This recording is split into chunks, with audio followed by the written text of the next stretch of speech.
Hi, my name is Julia Silge, and I am a data scientist and software engineer at RStudio.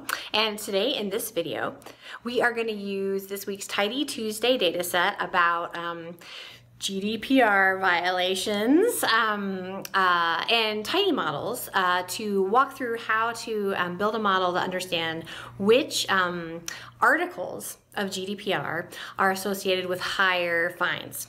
So I don't know if you think GDPR is exciting or not, but it is something that has had a big impact on a lot of businesses. And what we're going to do in this video is we're going to show how to use different pieces of tidy models like recipes for pre-processing and workflows, which are a way to have a container in your R object that helps you carry around pieces of your that are important in your modeling, like your preprocessor and your model and things that you want to keep together, and build a workflow for your model using those kinds of tools, using tidy models. So this is a great video for anybody who may be just wanting to get started with tidy models and see what it can do. So let's explore GDPR and violations of it and get started. Okay, let's get started exploring this data set of GDPR violations. So exciting. Okay, so I am not an expert, a lawyer, or an expert on GDPR, but I did a little bit of research ahead of time and looked at what some of the most common used articles are and what they're about. And I kind of laid out my understanding here of what they are about here. Like Article 5 lays out the principles that let you like process personal data. Down here to Article 32 is about like a data breach, like that you have to process people's data securely here. So I've got this up here, and we are going to use that information to understand a little bit about what we have. So let's load the GDPR data there that we have. So I'm using the violations data, not the text actually of GDPR, but the data here. And we have what country it happened in, the amount of the fine that people got, the name of the data protection authority in that country, the dates. Let's look at those dates quickly. If we say date equals lubridate, let's see, that looks like a month, day, year of date, like this. And now I have converted it to a date. And let's select date like this, and let's look at this and see if that's something we're going to be able to use. So these dates look like they're 2018, 2019. We've got some dates that are set to 1970. There's quite a few here, and it is that way in the actual character data as well. We didn't have any errors. So this is either a problem how the data came to us, or perhaps like they're saying we don't know when the violation happened. Perhaps that's what this data means. Anyway, I think there's enough of those that I think we're gonna not deal with date in the model that we're gonna use. We're gonna not say like, hey, are the fines getting bigger or not with time? We're gonna just not deal with date here. Speaking of the fines, let's look and see what we have here. So if we take this this data, let's just make a let's look at the price. That's the amount of the fine, and let's make just a histogram so we can see what is going on here. Okay, so most of them are small. Most of the fines are small, but a few are enormous. So let's put this on a log scale like this. Okay, so some of the fines are 0. So we can just add 1 to it, €1 to those fines, and then we can get, if we want to take the log here, and then we can kind of just get this bar here that shows us where the 0 fines are. So we can then, for example, change the labels. In the X label, we can call, for example, GDPR fine in euros, like this. And then the count here is the number of GDPR fines. So there's a lot. There's some, so people, sometimes there are GDPR violations which have no fine associated with them. And then there are, we have this log, normal, distribution, and some of the fines are truly astoundingly enormous. Maybe it would be easier to present this information actually with currency. We do that a lot. So we can do that with the dollar format, and it has this little prefix argument which is set to the dollar sign, but we can just put the euro there, since that's what this is. And we can say, okay, look, like the middle here is about the middle fine is at, I don't know, 50,000 euros would be, that sort of the middle of that that distribution of fines. So here's the distribution of fines that we're dealing with. So what I would like to do during this video is to be able to understand if we have these articles that are violated, these different articles here, which ones are do we have any evidence that violating different articles is associated with different amounts of fines, like higher fines or lower fines associated with different articles? So let's see if we can, first let's do some exploratory visualization to see if we can figure that out, and then let's use modeling, and specifically the tidymodels framework for modeling, to be able to figure that out. So first let's see what we can get out, because this article violated, it is it's like sometimes there's 2 of them, sometimes there's a lot, 4, and sometimes it's specific about which one, like section 1 of Article 5, section 3 of Article 21, and I want to be able to get that information out and do some modeling with it. So let's see, let's take this and let's figure out what we're going to get out here. So let's take the ID. Let's take the price. We definitely need the price. Let's take that country here, and that is called a name. So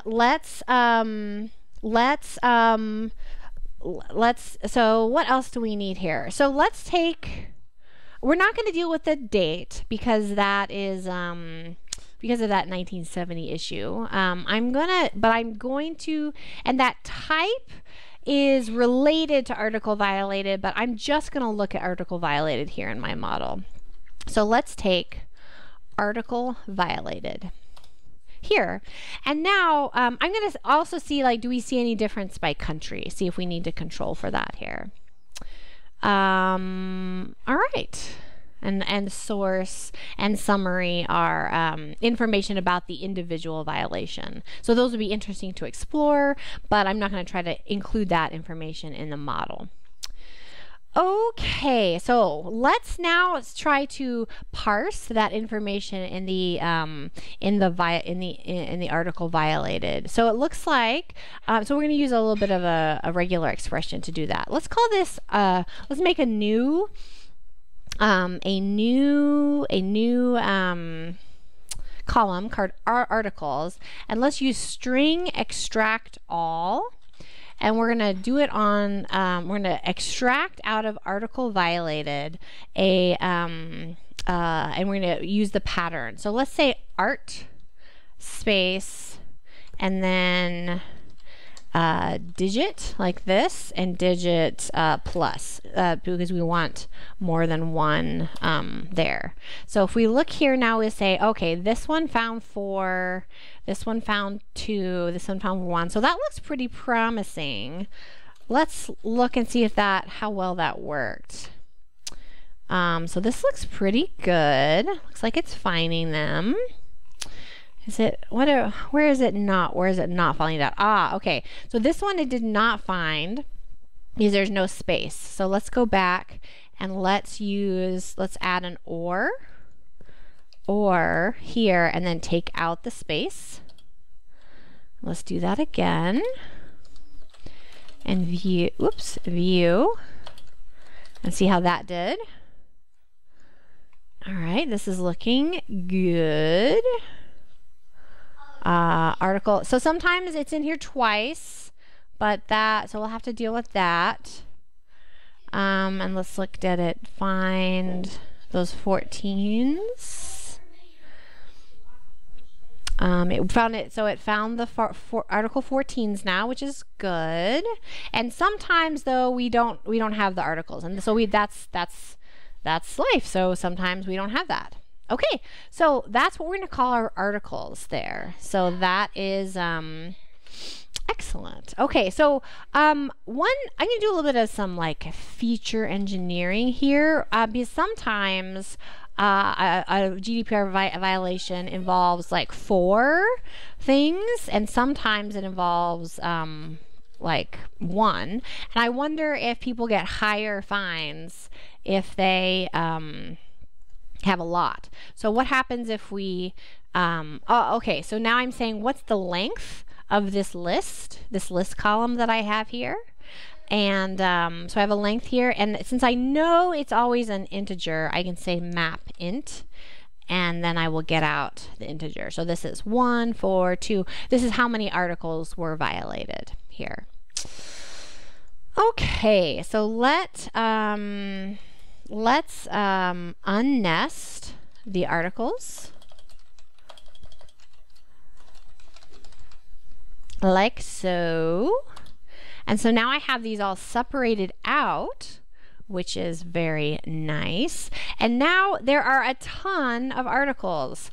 How many articles are there? Sort equals true. So there's 27 articles, and that's really too many for my modeling, and more than I would be interested in. And look, some of them only are in here 9 times, so I'm certainly not gonna be able to measure anything about that.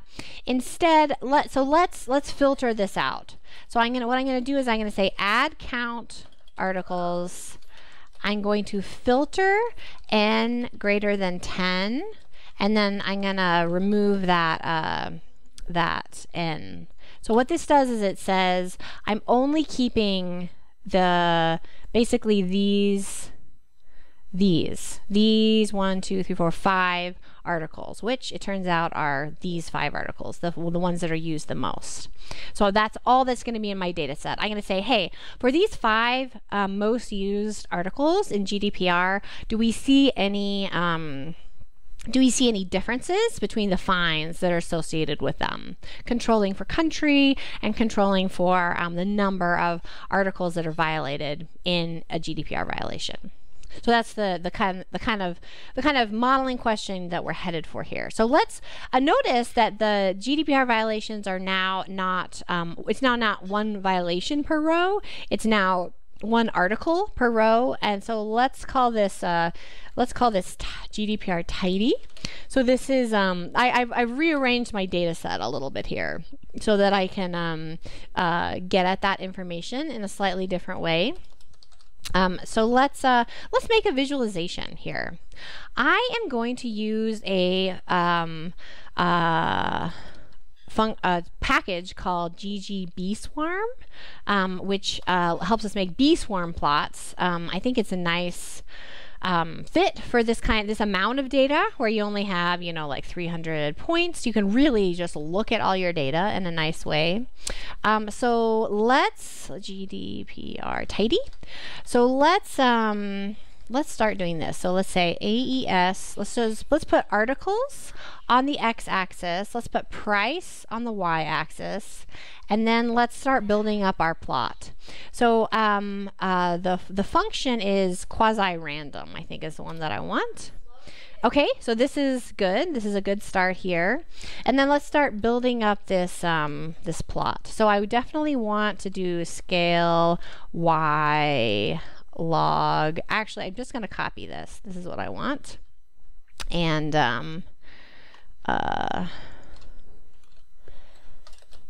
whoops, I didn't actually copy it. There we go. Except it's except it's a y, and this is now a y. Yes, okay. And right, so I'm gonna say price plus 1, like so. Okay, that looks pretty good. Let me take away the, I don't like it saying articles and then article right over there. So let's just get rid of that X. Whoops. Data. Oh, yeah. Okay. And okay. So I'm gonna get rid of this X the label on the X-axis, and also I want to put these in an order. The articles in an order. Let's put them in order of what the highest median fine is. So I'm going to say articles is equal to fact reorder articles price. And notice that the default function is median, so that's what I'm reordering by here. So that should look like so. So article 15 has the lowest median GDPR fine, and then we go up to article 32, which, if you remember, is the data breach one. That has the highest median fine that is levied. Do you levy a fine? I think so. I think that's right. Okay, let's make this a little nicer. Let's make color equals to articles. But I don't need a legend. None. I don't need that. Like here, what did I do wrong? Articles equals articles price articles. I think I just accidentally, there we go. Okay. All right. That's looking good. One nice thing is sometimes to combine actually plotting your data, like with GGB Swarm, with a statistical summary kind of plot, like a box plot, like here. I'm going to make the alpha equal, like really pale, and I'm going to make the same, the fill the same color as the actual thing. Okay, so I'm liking this because it helps you see really where is the median, and that these medians are, you know, like especially article 6 and 5 are quite close together. So we can see the statistical summary and the data plotted together. Notice how you can, let me zoom this in so you can see it a little better. When you plot box plots, remember that it plots the outliers. And you can, I hope you can see that. And it doesn't make much sense to plot the outliers when we're also plotting the data. So let us go here, and you can say outlier. The way I usually get rid of that is outlier color equals NA. So here, I'll just do this so you can get a little bit of a better view of it. So now those outliers are gone, which is nice. Good.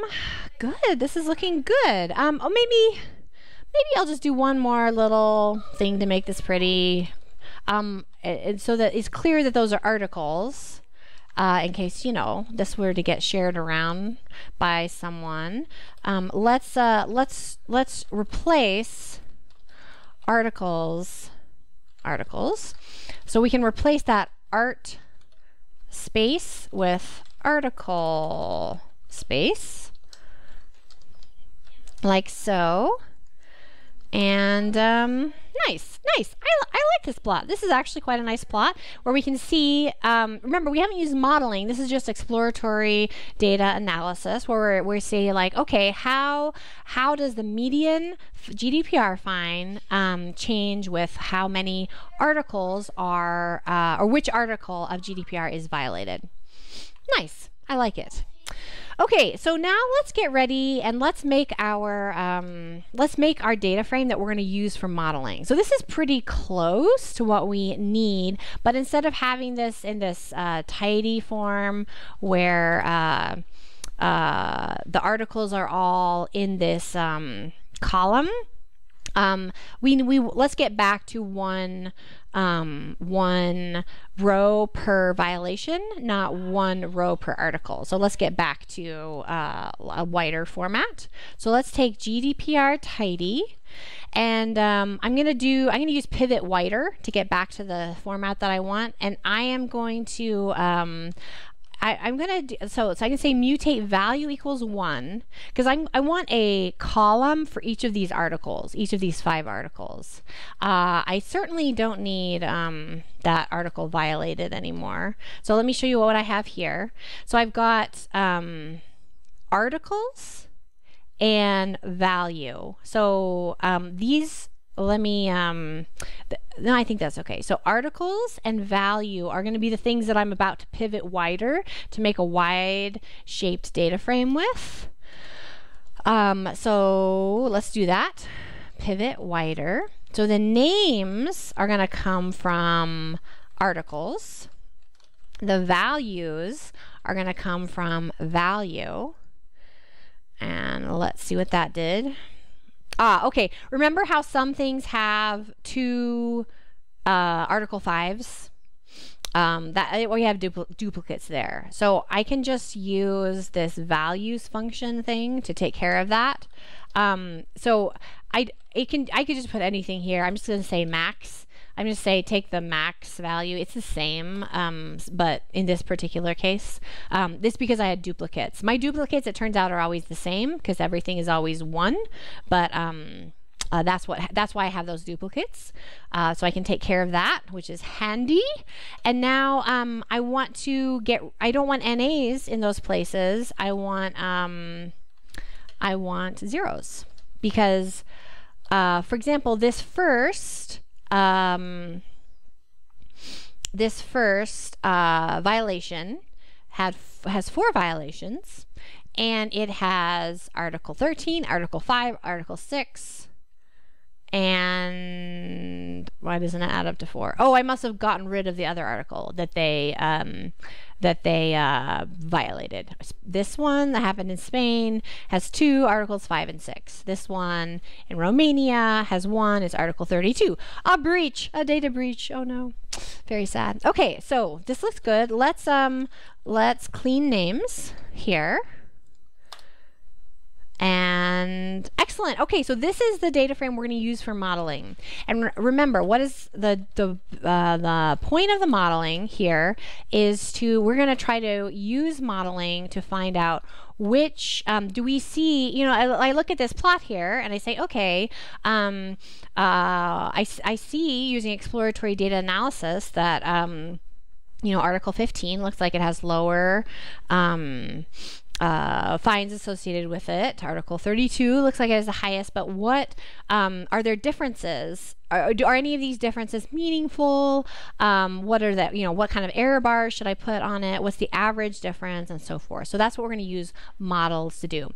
And I'm especially going to show how to use a really nice I'm going to show how to do some data pre-processing with recipes, and I'm going to show how to use a abstraction in tidymodels called a workflow, which is a great way to carry around modeling pieces. So let's load tidymodels now. Tidymodels. And first, let's do our data pre-processing. So we're going to use recipes to do that. So the first thing we're going to do in the recipe is we're going to say, what are we predicting? The thing that we're predicting is price, which is here on the y-axis. And then the data that we're using is the GDPR violations, like here. And so now we can start to let's remind ourselves what's in GDPR violations. Now we can start to do the data preprocessing steps that we need to do. So the first thing I'm going to do is I'm going to update the role of ID, because it is not a predictor or an outcome. It is just an ID. You can put any string value, any string here to say, hey, that's not an outcome or a predictor. That's just a thing I want to keep around. To help me identify which thing is which. I am going to model this on the log scale because that is how it's distributed. So I'm going to say step, not lag, step log. And the column I'm going to log is the price. I'm going to use base 10 because I'm going to later at the end, I'm probably going to want to get back to the real price in euros. And so, I mean, I could pick whatever. I just need to know what it is. So I'm going to say base 10 so that it looks like E is the default, but I need to know what it is. I do have zeros in this data set, so I'm going to say offset of 1 so that I can take the log of everything but keep those values that are 0 in there. And then I'm going to say skip equals true. Let's just briefly talk about that. Step equals log. What does skip mean? It is should you skip the step when a recipe is baked? Mainly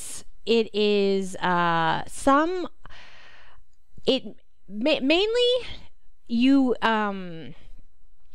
it's things that you may not be able to do when you have new data. And so, for example, processing the outcome variable. So if you have new data, you don't have the outcome variable because that's the thing you're trying to predict because you don't know what it is. So I'm just going to put it here because it's often good practice to skip skip equals true on outcome variables. All right. So now, what else do I want to do? Let's look at these. Let's look at these countries. There's 25, and I think that's too many to put in the model. That's too many levels for that factor. So, I didn't set these equal to factors. Mutate if is character factor. Let's do that. GDPR violations. All right, now I've got factors for country. Okay, so that's too many levels for my factor. So I'm going to say step other, country, other equals other. I'm going to make it capitalized because these are all capitalized and I'll look nicer, and plots or whatever. And I'm gonna manually make my dummy variables because I'm just to show how I can do this. Often I'm going to use a linear model which will make the dummy variables for me, but indicator variables or otherwise known as dummy variables. The one that we will do here is this country variable. It's going to turn it actually into something that looks kind of like these guys, which are all ones or zeros, so that it can do math on them. And let's do step ZV to remove things that are that have zero variance. So, for example, if I were to try to do something later, like bootstrapping or something, and it didn't get anything with Romania in it or whatever, I would want to remove things that didn't have that did not exist there. Okay, so let's call this GDPR a recipe like this and run this so we can see what it did. So when you define a recipe, you are setting it up, but I have not actually gone to the data to actually see which factors I need to collapse. I have not actually set up the dummy, looked and see which things actually need indicator variables or anything like that. When I do that is when I prep the recipe like this. See GDPR prep. whoops, let's call it, whoops, prep, like this, GDPR prep, like so. And now when I prep the recipe, I've actually gone to the data to do this. So it did the log transformation, it collapsed the factor levels, it made indicator variables, and it did not need to remove anything. And what does the data look like after I did this? GDPR prep. It looks like this. So we've got these guys, notice price, it took the log of price, and now the countries, instead of being one one column that has all the factor levels, it's now all these variables that are all zeros and ones as to whether that country is, whether that GDPR violation happened in that country or not. Okay, so we could actually, do like LM price, data equals juice, GDPR prep, like this, and get something out. But I want to show how to use a really convenient abstraction for carrying model things around that are is very helpful, I think, to get into, to know how to use, especially as models get more complicated and recipes get complicated and whatnot. And that is the idea of a workflow. So a workflow is a container object that just lets you carry stuff around in your R modeling script, our modeling workflow. So you start by saying, hey, I'm making a workflow, and then you can start adding things to it. So let's say we can add our recipe to it. So we add the unprepped recipe to it, and we can add a model to it. So we can go and define a model somewhere, but we can actually just, this one's super simple. We're just gonna do a linear regression model with the engine of LM. So we can just define it inside of there. So what we've done is we've said, hey, I want a modeling workflow that is my recipe plus my my model. So it's a workflow is a recipe, a preprocessor plus a model. So you could add a formula here, you could add and then add some kind of model here. And so let's call this GDPR workflow. Like so. GDPR workflow. And it has, so the workflow has a preprocessor and a model in it. Later, maybe they'll have post-processors, but for now, this is what it has in it. So here's the preprocessor, and here is the model. You can have different kinds of preprocessors and different kinds of models in a workflow, and then you can carry them around, which is very nice. Now, a workflow is something that you can fit, just like you can fit a model.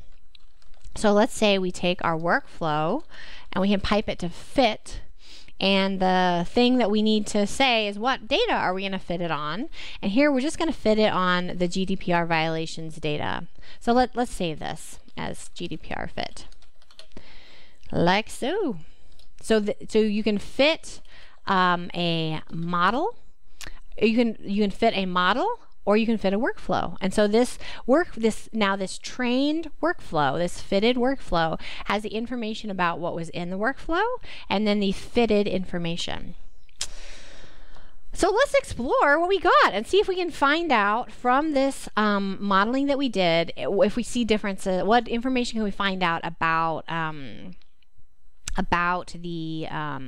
the relationship between country, between article, GDPR article, and the fines that people get. So let's take our GDPR fit, and we can pull various things out of it.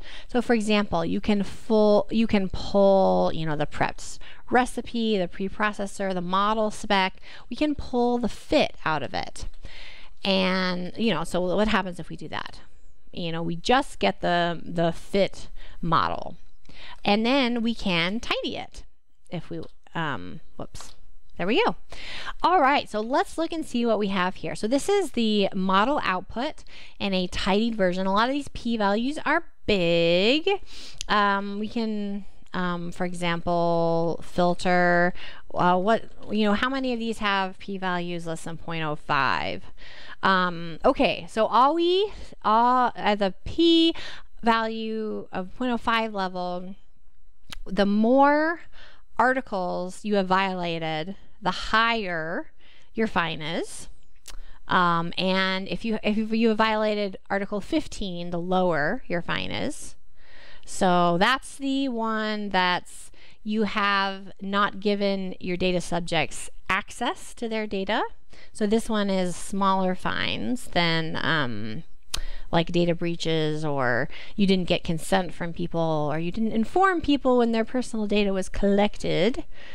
And what happens if we relax it a little bit? So 15 and 13 have maybe smaller. 15 and 13 have maybe smaller. Okay, 6, 15, 13 have maybe smaller fines. You didn't get consent, and you didn't inform people. So maybe it looks like the highest fines are you didn't have legitimate purpose, or you didn't collect limited data, and data breaches look like they're the biggest fines probably from this. So that's looking at these things, but I mean, who wants to just look at numbers, right? Nobody wants to look at numbers. We want to look at tables and graphs and things that help us see this data visually in a way that is clear and understandable. So let's do that, and let's talk about how do we predict on new data. That's and one of the really the huge strengths of using the tidymodels ecosystem is that we can predict on new data in consistent ways, no matter what kind of model you use to train with, and always be sure about what you're going to get on the other side, so that you can have consistent workflows. So let's make some new data that we're going to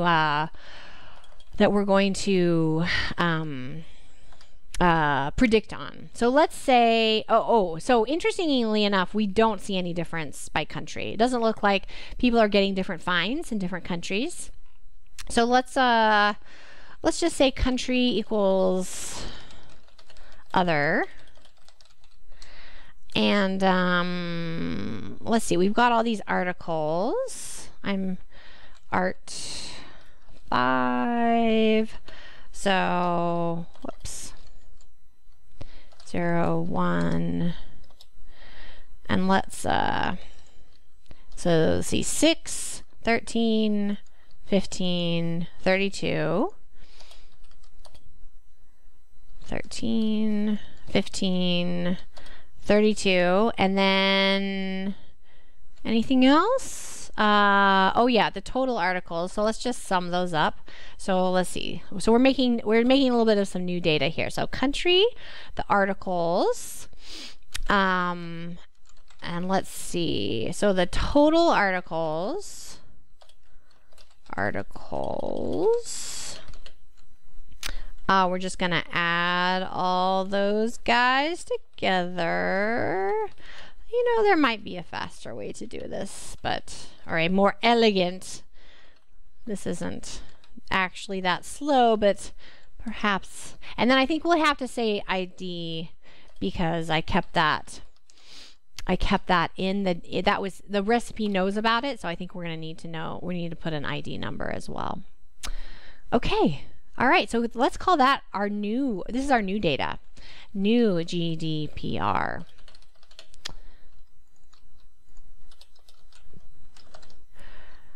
Okay, so let's run that. New GDPR. So this is some new data that we can predict on. So let's do that. So we can so when we predict, we can predict on a workflow just like new data equals new GDPR. Just like we did, just like you do on a model, you can predict novel levels. Oh, other, what did I do wrong? Here, other, country equals other, other.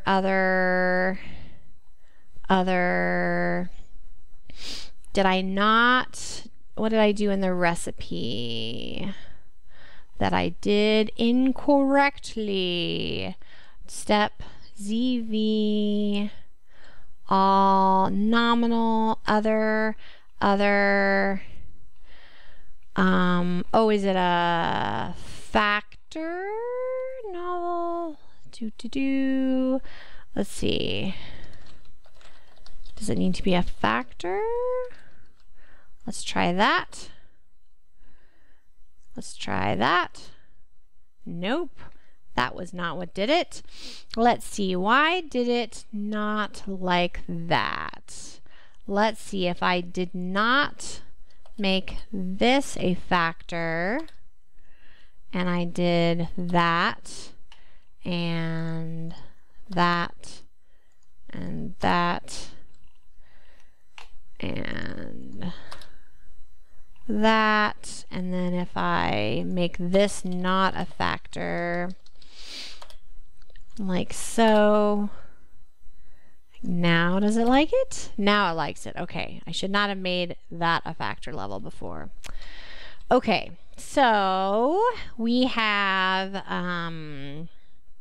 this. So this is the prediction in log of euros, like this, of the fine that you will get there. So and we can use the same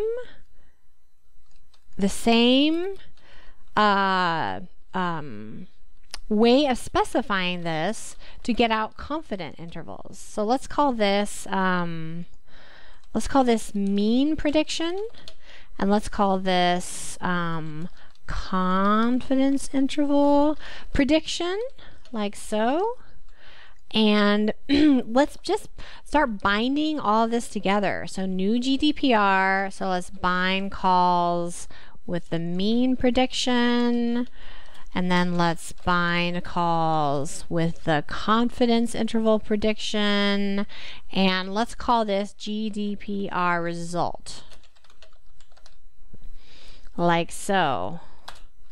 And the GDPR result, so we have for this country, and these, so we're saying if they, for different amounts of violations, different kind of violations, what is the, what do we predict them to have violated? So let us, there's a lot of things we can do with this. A lot of things that we can do with this GDPR result. So for example, let's filter to people who predicted violations for one article violation, like so. And let's go back to something similar to that tidy form that we had before. So we're going to pivot longer, and we're going to pivot that the article 5 to article 32, like so. Whoops, daisy pivot longer. GDPR res, let's see. So I need, what have I done here? Article, pivot longer. So if I have this, and I've got, all right, I want to filter here, and I want to, let's see, what do I need to do to get those to pivot longer? Oh gosh, that's the wrong name. There we go. Okay, and I don't want the things that have zeros. So I'll say filter value equals or is greater than 0. And then this is just one example of the kind of thing that I could do. So let's put name on the x-axis, no, country on the x-axis, and let's put that predicted value on the y-axis. And let's do, let's put those as points. Geom point. Like this. Oh, country, not country. Name. Of course. The article name. All right, so these are the mean predictions. And then let's put in those error bars. So y min equals predict lower, y max equals predict upper, like so. Oh, I need a plus. There we go. Let's make these not quite so wide, and let's make them a little bit transparent like this. That's looking nice. Okay, so this is on, this is a situation where it would probably be very nice to have on the y-axis the actual currencies. So let us, I took the log on a base 10 log, and so let's raise everything to base 10 here. And now let us go back up here and copy this.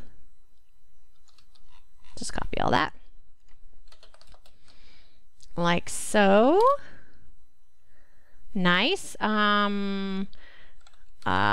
don't want to show the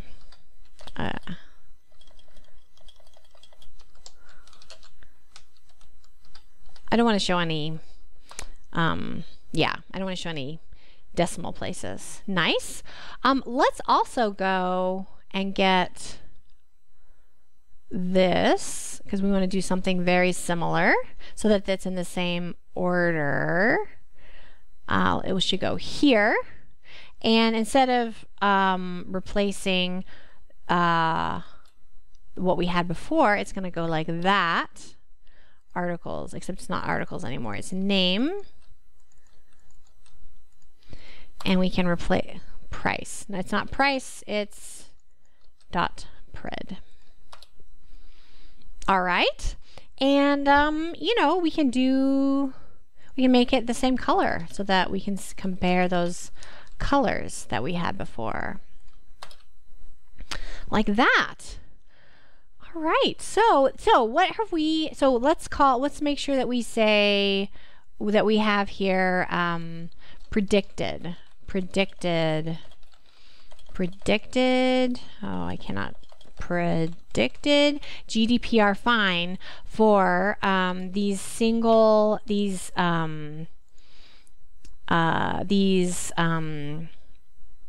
violations with one article violation here.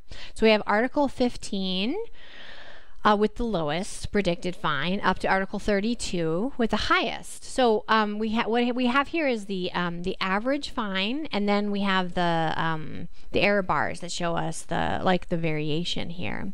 And so what we've used here, we've used modeling to understand, based on our data, what's the average that we expect, what's the variation that we expect, and you know, for example, we can say that based on our data, we do see a difference between Article 15 and Article 32. Do we see differences between violations in Article 5 and 6? You know, I would say no. You know, we don't see a difference there, and we don't have enough data to be able to say something about Article 13 in terms of differences here. And that's what we're able to use the modeling to be able to do. All right, we did it. We took this data set of violations of GDPR, and we found that some articles are associated with higher fines. For example, data breaches are associated with higher fines, and then the violations that are about not letting data subjects have access to their data are associated with lower fines. And we did this using the tidymodels ecosystem of packages. We used recipes for preprocessing.